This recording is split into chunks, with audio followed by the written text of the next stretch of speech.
Aleluia. Meus irmãos, nós estamos no início deste ano e a forma que nós trabalhamos nos cultos de ensino é com séries de estudos, meditação na palavra de Deus. E nós vamos iniciar hoje uma série de estudos não tão aprofundados, porque a ideia, irmãos, não é dar aqui um curso teológico à igreja.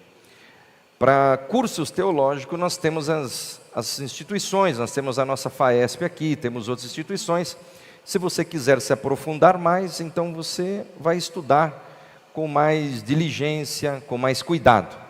A igreja é para que nós possamos ter lições para a nossa vida espiritual, para o nosso crescimento.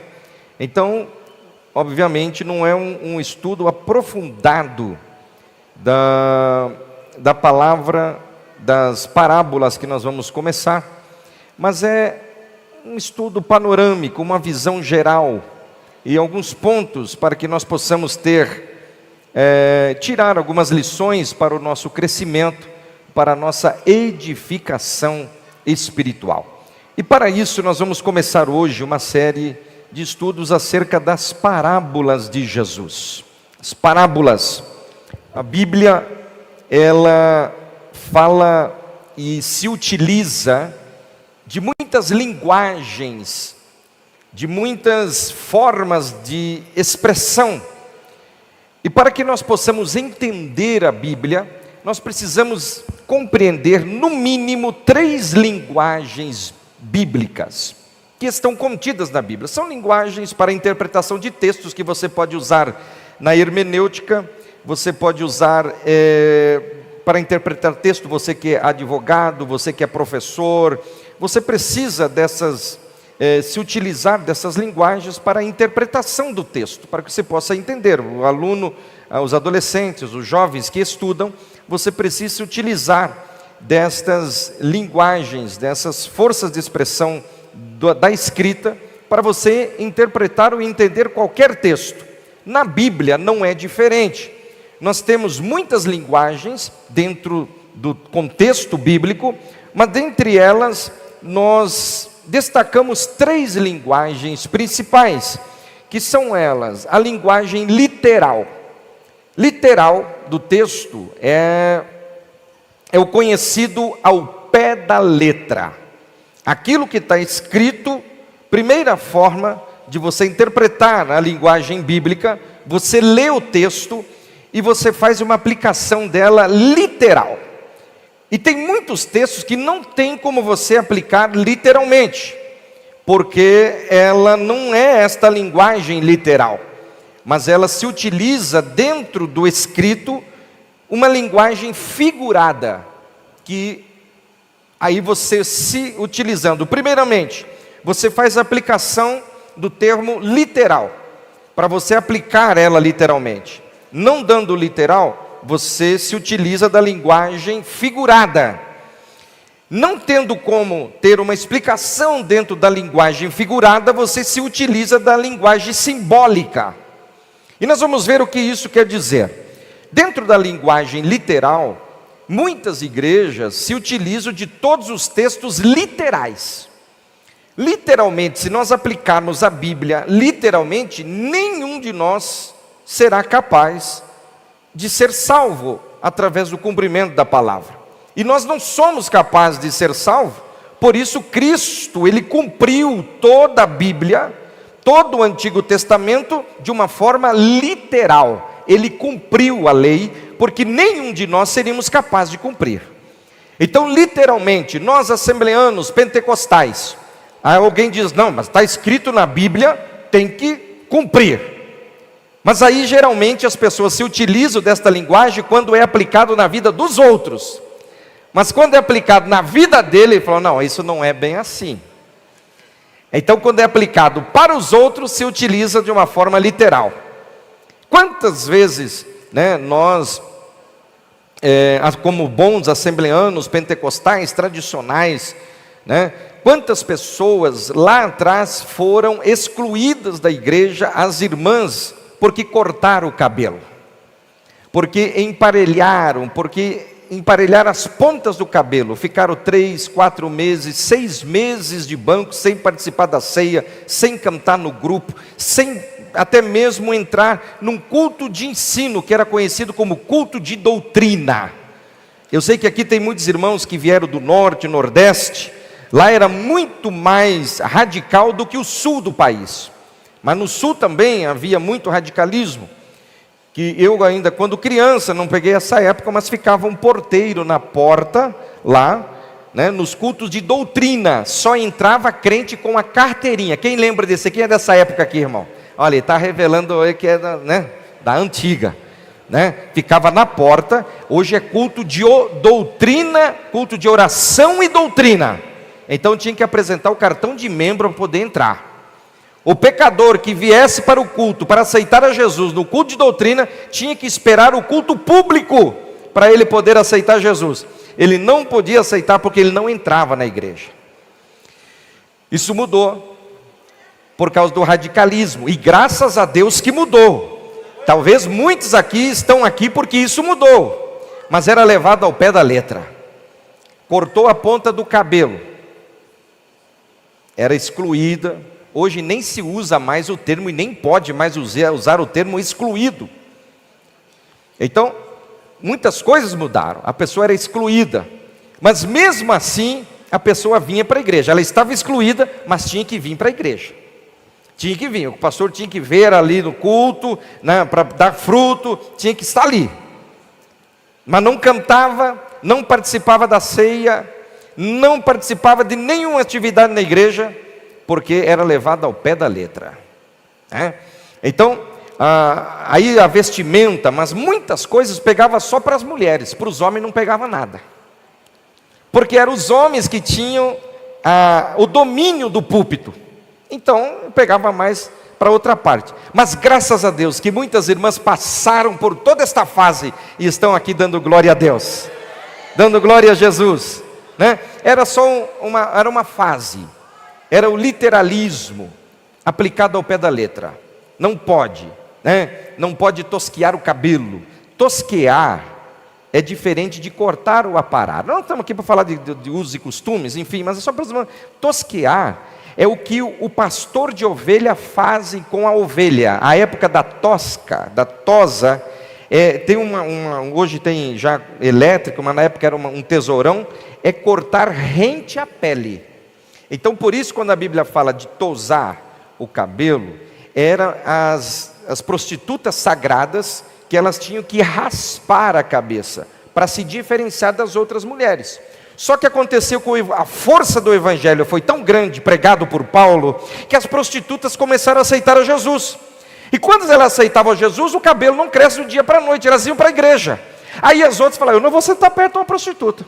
E se afastar. Então Paulo fala assim, olha, para que não haja discriminação, todas as mulheres que entrarem na igreja vão colocar um véu na cabeça.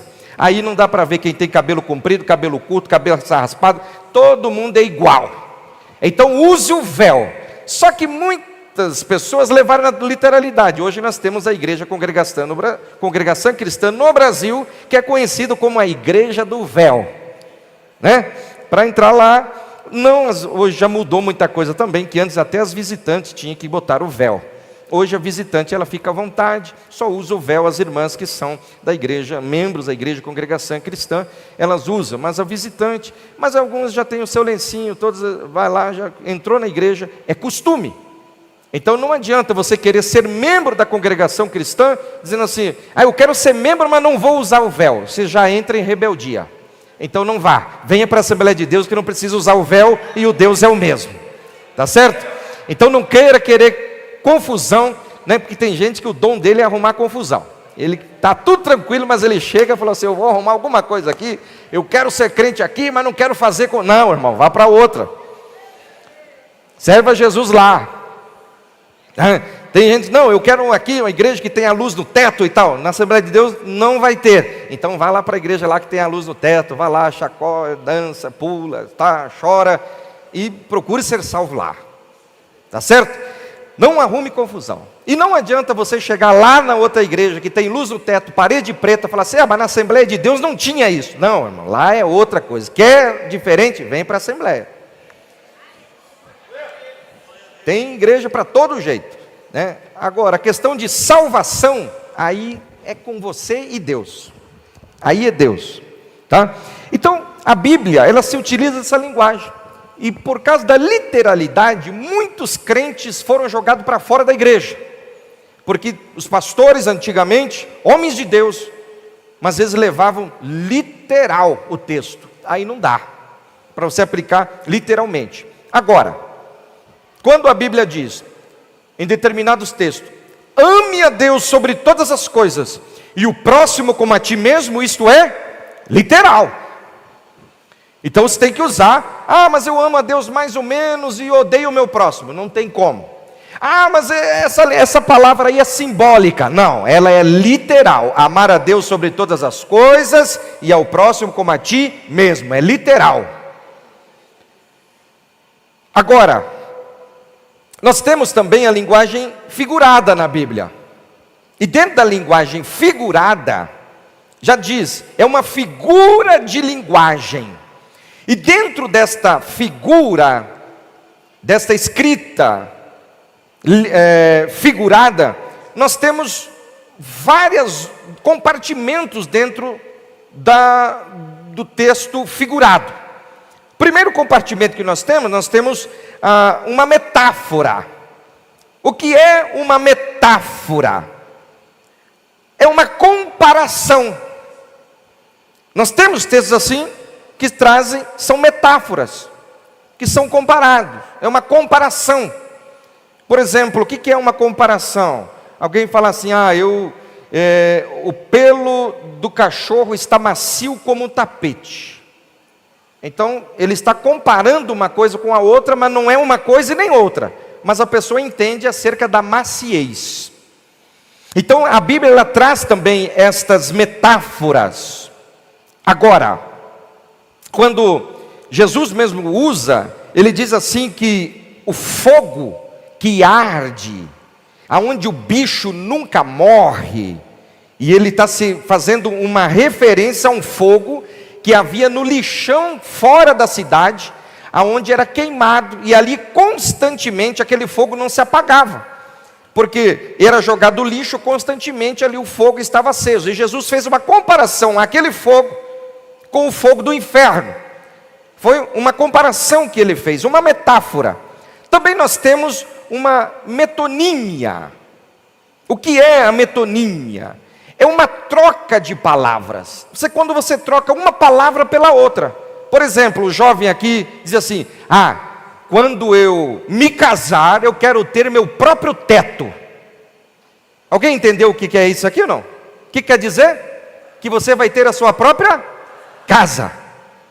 Mas ninguém vai sair com um teto na cabeça. Você vai ter o seu próprio teto. É uma metonímia. Eu tomei uma garrafa de água. Você tomou uma garrafa que continha água. A garrafa continuou na sua mão. Certo ou não? É uma metonímia. A Bíblia se utiliza desses textos também, dessa linguagem, para que você possa entender. Também dentro do sentido figurado, nós temos também, por exemplo, uma hipérbole.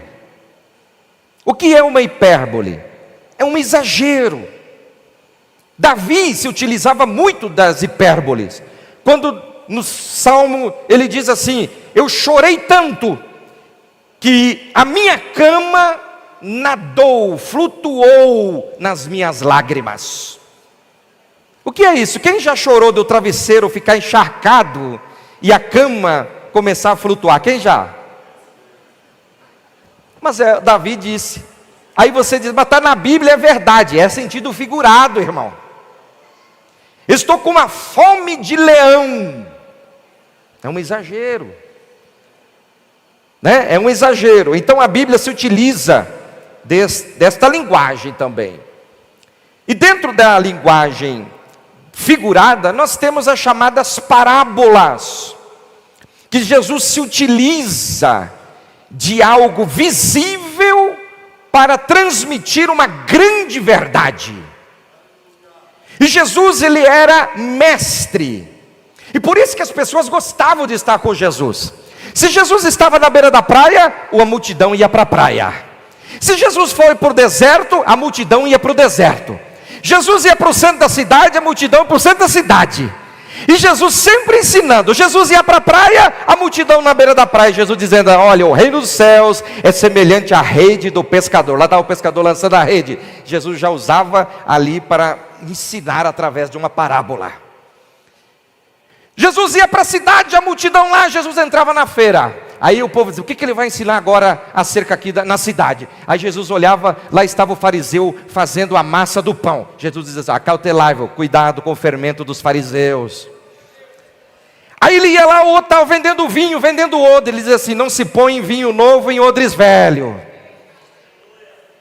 Aí ia lá outro vendendo tapete, vendendo roupa. Jesus dizia assim: olha, não se põe remendos novos em panos velhos, nem remendos velhos em panos novos. Aí o povo ficava assim: o que ele está dizendo com isso? O que ele quer dizer com isso? Aí Jesus chamava os discípulos de lado e falou, e eles diziam: mestre, não entendemos nada. Aí Jesus começava a explicar. Aquilo que eu falei para vocês era uma parábola. Era uma parábola.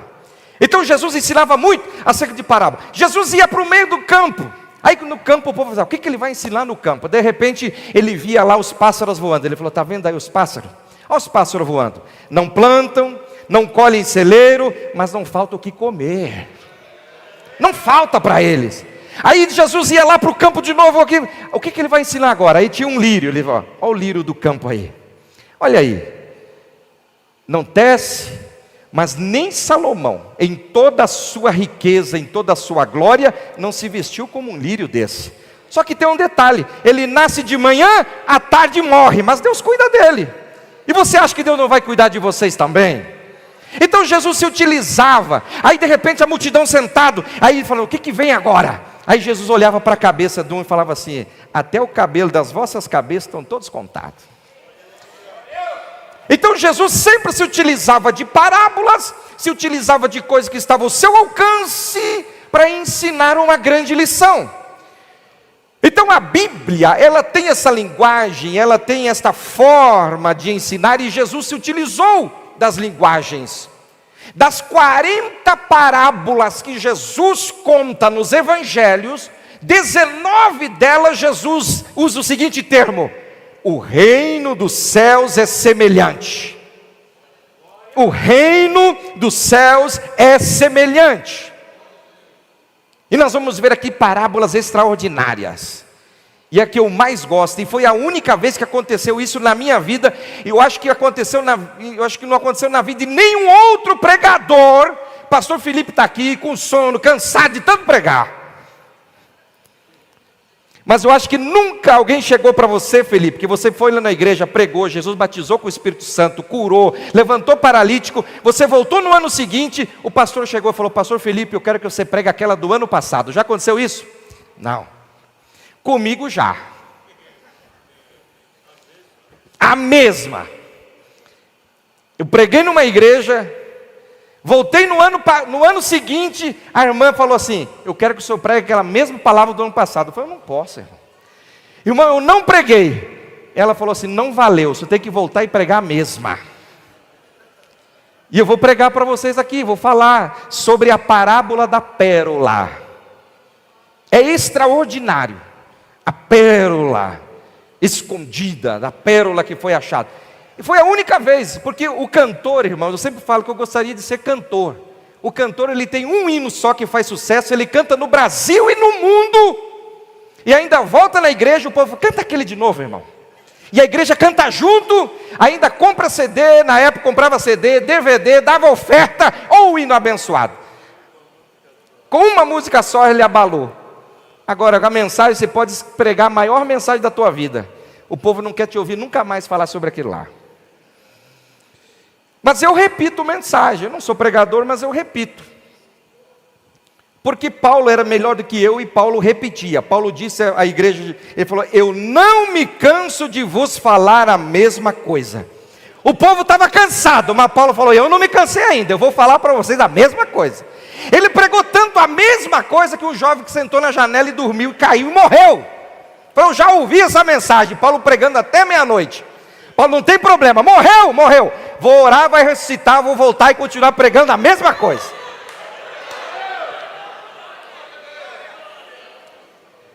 A A palavra de Deus, ela é extraordinária. E a Bíblia, irmão, por mais que você tente pregar a mesma palavra, você não consegue. Porque sempre ela é nova. Ela é nova todos os dias. É diferente do termo que as pessoas usam. A palavra de Deus se renova todo dia. Não, se ela se renova é porque ela envelheceu. A Bíblia diz que ela é nova toda manhã. Toda manhã ela é nova. É nova. Então a Bíblia é extraordinária, que ela tem diversas formas de falar conosco. E Jesus se utilizou disso, Jesus nos ensinou. E eu quero ler aqui, observe que não vai dar tempo para nós falarmos dessa parábola, mas hoje é só uma introdução. Por isso que é importante você vir na quarta-feira, mesmo que você não esteja escalado para vir, irmão, você é da congregação, venha ouvir a palavra de Deus, porque é uma continuidade de estudos. Vai ter parábola que nós vamos falar 3, 4, 5 quarta-feira de uma parábola só. Esta parábola mesmo hoje, nós vamos falar no mínimo 3 terça-feira, no mínimo 3 terças-feiras, acerca da parábola do semeador. Então abra sua Bíblia, no Evangelho de Jesus Cristo, segundo escreveu Marcos, capítulo de número 4. Por que eu começo por esta parábola? Você logo vai ver porque Jesus disse que tem que começar por essa parábola. Está no texto, Jesus dizendo que você vai falar sobre as parábolas. Quer entender as parábolas? Comece por esta parábola. Todos encontraram? Marcos capítulo 4, versículo 1. E outra vez começou a ensinar junto ao mar, e ajuntou-se a ele grande multidão, de sorte que ele entrou e assentou-se num barco sobre o mar, e toda a multidão estava em terra junto ao mar. Ensinava-lhes muitas coisas por parábolas, e lhes dizia na sua doutrina: ouvi, eis que saiu o semeador a semear. E aconteceu que, semeando ele, uma parte da semente caiu junto ao caminho, e vieram as aves dos céus e a comeram. E outra caiu sobre os pedregais, onde havia muita terra, e nasceu logo, porque não se tinha terra profunda. Mas, saindo o sol, queimou-se, e porque não tinha raiz, secou-se. Verso de número 7. E outra caiu entre os espinhos, e crescendo os espinhos a sufocaram, e não deu fruto. E outra caiu em boa terra, e deu fruto, e vingou, e cresceu, e produziu 30, outro 60, e outro 100. E disse-lhes: quem tem ouvidos, para ouvir, que ouça. E quando se achou só, olha só, Jesus disse: e quem tem ouvidos para ouvir, ouça. Obviamente, todos os que estavam em volta de Jesus tinham ouvidos para ouvir. E Jesus disse: quem tem ouvidos para ouvir, ouça. Só que Jesus acabou a reunião. Verso número 10. E quando se achou só, os que estavam junto dele com os 12 interrogaram-no acerca da parábola. E ele disse-lhes: a vós vos é dado a saber os mistérios do reino de Deus, mas os que estão de fora, todas estas coisas se dizem por parábolas, para que vendo, vejam e não percebam, e ouvindo, ouçam e não entendam, para que não se convertam e não lhes sejam perdoados os pecados. Eu quero perguntar aqui: alguém já pregou para alguém não se arrepender? Alguém já pregou para alguém aqui, para alguém não ser salvo? Jesus aqui pregou. Jesus está dizendo: eu estou falando aqui para que eles, vendo, não vejam, ouvindo, não ouçam, não entendam, e para que não se convertam e lhes sejam perdoados os pecados. Agora, por que eu disse que nós temos que começar por esta parábola, porque Jesus disse aqui no verso 13, e disse-lhes: não percebeis esta parábola? Ou seja, não entendem esta parábola? Vocês não entenderam esta parábola? Como, pois, entendereis todas as parábolas? Então Jesus está dizendo: você quer entender todas as parábolas? Entenda esta. Se você entender esta, tua mente vai se abrir e você vai entender as outras. Agora presta atenção aqui, irmãos. Depois nós continuaremos lendo. Primeira coisa, hoje é só uma introdução. Jesus falava por parábolas. Jesus tinha à sua volta todo tipo de pessoas. Jesus tinha leigos, Jesus tinha mestres, ignorantes, sábios, entendidos, convertidos, convencidos. Todo tipo de pessoas, ricos, pobres, altos, baixos, feio, bonito, mulheres, crianças, homens, todo tipo de pessoas à sua volta. E Jesus ensinando por parábolas. Agora Jesus está à beira do mar e diz assim: e outra vez começou a ensinar. Primeiro ponto, o texto começa dizendo, e outra vez, significa que Jesus já tinha ensinado em algum momento.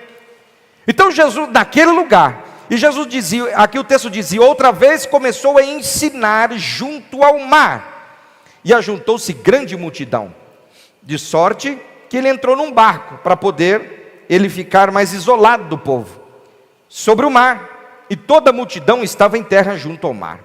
E ele começou a ensinar. O semeador, saiu o semeador a semear.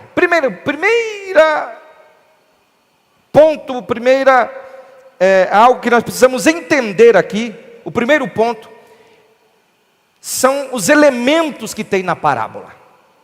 Primeiro ponto aqui, 2 elementos: o semeador e a semente.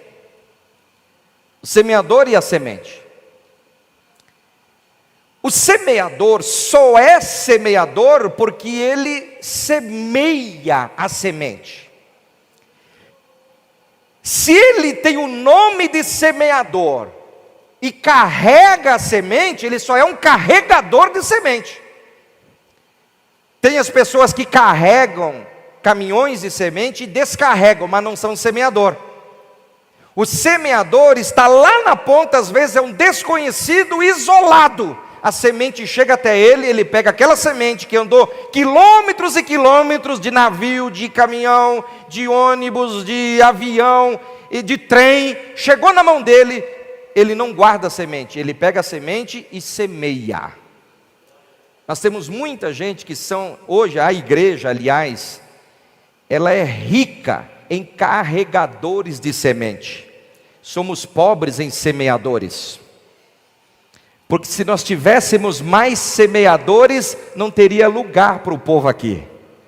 Porque quanto mais semente você semeia, mais você colhe. Imagine se cada um de nós aqui fôssemos um semeador. De pelo menos vir para o culto e dizer, olha, eu não vou para o culto hoje sem levar alguém, o meu vizinho, o meu amigo, o meu colega de trabalho, eu vou levar alguém. Nós não teríamos lugar aqui, você só iria semear. Mas o problema nosso é que nós somos carregadores de semente. E muitas pessoas aqui, aliás nós, cada culto que nós viemos, nós saímos carregados de semente. Mas o grande problema é que nós não semeamos em terra alguma.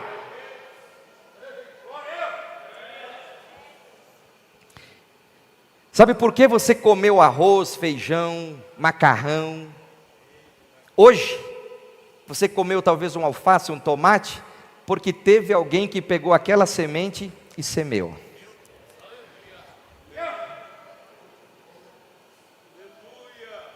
Se não houvesse semeadores, nós pereceríamos de fome. A semente só chega no mercado, nos armazéns, porque lá na ponta tem alguém semeando. O dia que eles pararem de semear, vai faltar comida para o povo. Aqui diz que saindo o semeador, carregado de semente, ele diz: eu não posso ficar com a semente, eu vou lançar. Eu vou lançar a semente. Então nós temos dois elementos aqui: o semeador e a semente. Tem gente que vem para o culto, irmão, e fala assim: irmão, que palavra. Com esta palavra, logo ele diz: esta palavra eu vou andar mais 40 dias e 40 noites. Ele não diz: com esta palavra eu vou ganhar mais 40 almas, mais 40 vidas. Eu vou. Se tiver à minha volta alguém morrendo de fome, eu não estou nem aí. Eu estou com a alma farta, alimentado. Irmão, Deus precisa de semeadores. Jesus já sabia disso no seu tempo. Ele disse: na verdade, a seara é extremamente grande, mas poucos são os ceifeiros, aqueles que estão prontos a trabalhar, a semear, a colher, a cuidar. Como o pastor José Wellington diz: na verdade o Ceará é grande, mas poucos são os cearenses. Muita gente, irmão, só é carregador de semente. Ele armazena semente, mas ele não lança uma sementinha em terra alguma. O terceiro elemento que nós encontramos aqui, ele diz que semeando ele, a semente caiu junto ao caminho. O terceiro elemento que nós encontramos aqui é o solo. E nós temos aqui, eu já vou abrir para você que você venha quarta-feira. Nós temos aqui 4 tipos de solo. Nós temos e quem é esse solo, pastor? É eu e você. É a igreja. O semeador aqui, aplicando o que eu falei para vocês na introdução, da forma literal, aqui estava acontecendo esse texto literalmente para aquelas pessoas que estavam ali ouvindo. Porque quando Jesus disse: saiu o semeador a semear, quem era o semeador da parábola? Era ele mesmo. Saiu do céu para semear a semente. A semente é o quê? A palavra. E ele estava falando para aquelas pessoas que estavam à sua volta, dizendo: aqui tem 4 tipos de solo. Os da beira do caminho. Olha para o teu irmão e fala assim: você é à beira do caminho, irmão? É, irmão. Jesus disse assim: a semente sendo lançada, aconteceu que uma parte da semente caiu junto ao caminho, à beira do caminho. Quem veio da roça sabe, quando você tem uma trilha, um caminho, o que acontece naquele caminho? O chão é duro, é batido. Não adianta você lançar uma semente ali, não vai nascer. O que acontece se você lançar a semente em cima do caminho, no asfalto, na rua? As aves vêm e vão comer. É o que aconteceu aqui. Ele disse que uma parte da semente caiu junto ao caminho, e vieram as aves dos céus e a comeram. Mas aí, Jesus diz assim: tem outro tipo de povo, tem outro tipo de solo, tem outro tipo de público. Pedregais. Tem gente que é uma pedreira, né, irmão? Olha aí bem disfarçadamente e fala assim: você não é pedreira não, né, irmão?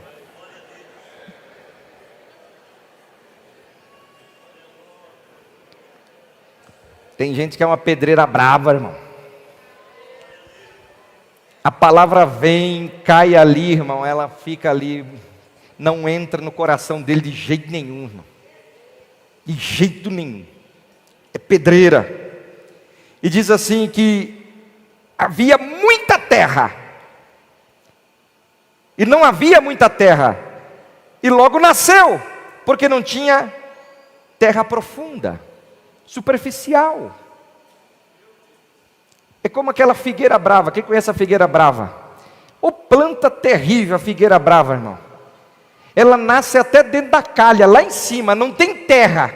Mas ela nasce lá, eu quero ver você arrancar ela. A raiz dela é terrível, ela nasce no muro. Tem um pouquinho de umidade no muro, ela nasce ali, você não consegue arrancar ela. Mas não produz nada, não produz fruto, não produz nada. É só para atrapalhar, dá rachadura na parede, dá infiltração na calha. Mas é o povo que está ali. Irmão, Jesus disse assim: outra parte caiu sobre os pedregais, e não havia muita terra. Logo nasceu, porque não tinha terra profunda. Mas saindo o sol, queimou-se, porque não tinha raiz, e secou-se. Mas aí Jesus, não contente olhando para alguém, porque a Bíblia diz, e Jesus conhecia a intenção do coração dele, Jesus olhava para um, jogava uma palavra. Jesus olhou e falou: não, aqui não tem só a beira do caminho, aqui não tem só pedregais, aqui tem espinheiro bravo também, irmão. Tem crente que é o verdadeiro cactus do deserto, irmão. Você abraça ele, você se espinha todo, você se arranha todo, você machuca todo. Ele chega perto de alguém é para causar confusão, irmão. É espinheiro bravo. O espinheiro presta para quê, irmão? Alguém já plantou um espinheiro no jardim da sua casa? Espinheiro só presta, irmão, para puxar fio de roupa, para rasgar a pele, para arranhar, para nada. Mas Jesus diz assim: outra parte caiu entre os espinhos, e crescendo os espinhos, sufocaram e não deu fruto. Mas Jesus olhou e viu: tem gente boa aqui também, tem gente fina aqui, tem gente com o coração humilde, com o coração quebrantado, com o coração aberto para receber. Ele diz assim: outra parte, lançando a semente, caiu em boa terra. Quem é terra boa aqui, irmão? Glória a Deus. Tem gente que não tem coragem de levantar. Quem é terra boa aqui, irmão? Nem que você não seja, só para não ficar aí no vácuo. Levanta a mão.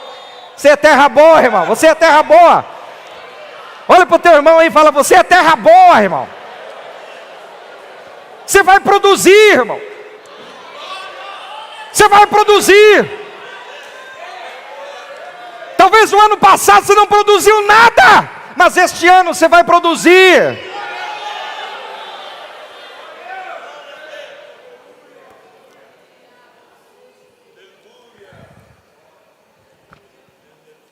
Aí Jesus diz assim: nem tudo está perdido. Uma parte caiu em terra boa, e deu fruto, e vingou, e cresceu, e produziu. Olha só quanta coisa acontece numa terra boa, irmão. Dá fruto, vinga, cresce, produz.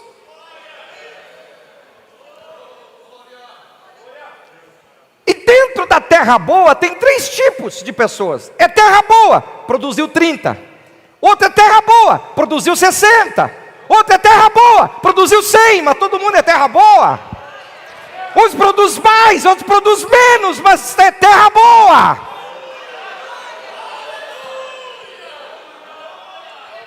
Não critica o irmão que não canta, que não prega, mas ele é terra boa. Ele ora pelos que cantam e pelos que pregam.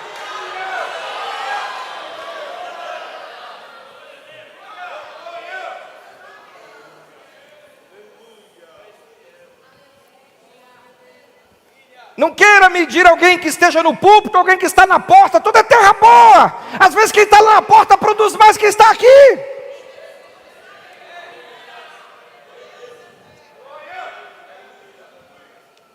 E Jesus diz assim: a terra é boa, mas produziu 30, outro produziu 60, outro produziu 100. Mas se a terra é boa, tinha que produzir tudo 100. Mas é que Jesus entende cada um de nós. Nós somos iguais, mas ao mesmo tempo diferentes. Nós somos iguais diante dele, mas ele nos trata cada um na nossa particularidade. Você é salva, você é salvo. Você é crente, mas Jesus sabe o quanto você vai produzir. Ele sabe que não adianta esperar 100 de você, que Ele vai produzir 30. O problema é que muitos obreiros querem esperar que a igreja toda produza 100. Aí ele se decepciona.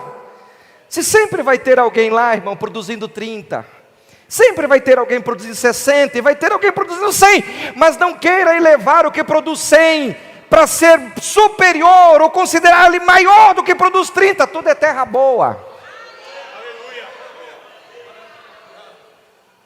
E vai ter o pedregal lá, vai ter a beira do caminho, vai ter os espinheiros lá.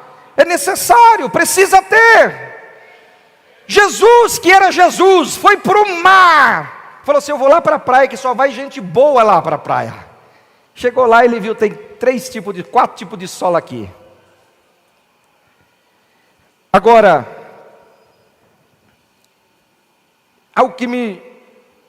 para nós encerrarmos aqui, Jesus diz assim: quem tem ouvidos para ouvir, ouça.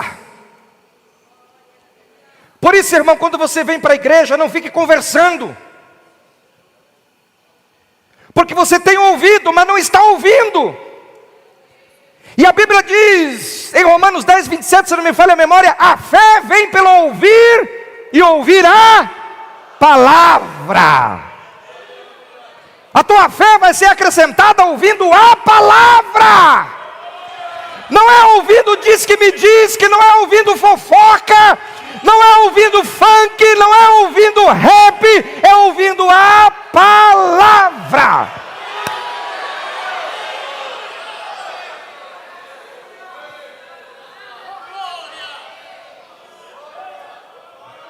Teve um culto aqui, foi num domingo, que eu tive que separar 2 obreiros aqui, irmão.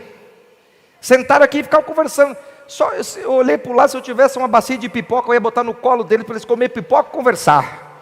Aí eu olhei para cá e falei: irmão, senta ali por favor, para preencher o lugar, para tirar do lugar do abençoado que estava no ouvido dele ali. Se fosse 2 crianças, irmão, vai lá. Mas 2 obreiros no púlpito, só para conversar, ficar lá atrás, então, irmão. Você veio aqui para ouvir a palavra, para dar glória a Deus, para adorar a Jesus. Aí ele fica no culto todo conversando, acabou o culto. Aí o irmãozinho que é terra boa, sabe, fala: meu Deus, que palavra hoje. Aí o espinheiro bravo fala assim: quem pregou? Que para mim ninguém pregou. Aí o pedreiro bravo fala assim: pastor pregou alguma coisa? Pregou nada. Bíblia que é bom? Nada. Mas outro irmãozinho está lá e fala assim: meu Deus, isso não foi uma palavra, foi um palavrão. Foi uma coisa abençoada. Foi coisa linda que Jesus fez. Mas o outro que tem ouvido do mesmo jeito, ouviu a mesma palavra, recebeu a mesma semente, não produziu nada, já morreu ali mesmo.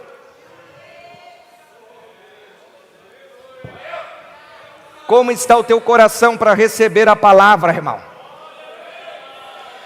Quando você vier para a igreja, venha para ouvir a palavra. A palavra. Diga: Senhor, fala comigo através da tua palavra. Senhor, eu quero ouvir a tua palavra. Senhor, eu quero receber a tua palavra.